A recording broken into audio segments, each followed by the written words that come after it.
প্রিয় ছোট্টমণিরা, তোমরা কেমন আছো? আশা করি ভালো আছো। আমিও তোমাদের দোয়া ভালো আছি।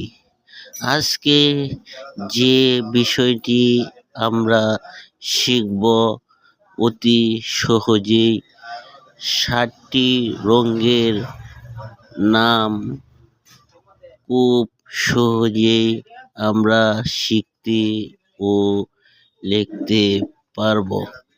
এখানে দেওয়া আছে 7টি রঙের নাম শেখার কৌশল।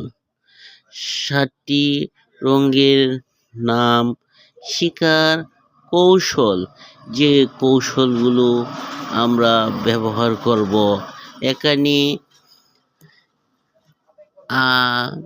বেনি সহ কলা, যে বাক্যটি আমরা শিখলে সহজে 7টি রঙের নাম শিখতে এবং লিখতে পারবো।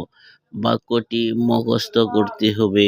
বাক্যটি হলো বেনি সহ কলা।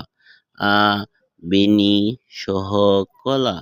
সরাইতে আকাশি, বয়কার বেতে বেগুনি, যন্ত্রান্ন দিঘিকার নীল, তে নীল, যন্ত্রসাথে সবুজ, হতে হলুদ, কতে খয়েরি, লয়কালাতে লাল। আমরা সহজেই বাক্যটি মুখস্থ করে 7টি রঙের নাম লিখতে এবং শিখতে পারবো। দোয়া করি তোমরা ভালো থেকো। আগামী পর্বে আবার আরেকটি বিষয় নিয়ে তোমাদের সামনে হাজির হব। ভালো থেকো, সুস্থ থেকো। আল্লাহ হাফেজ।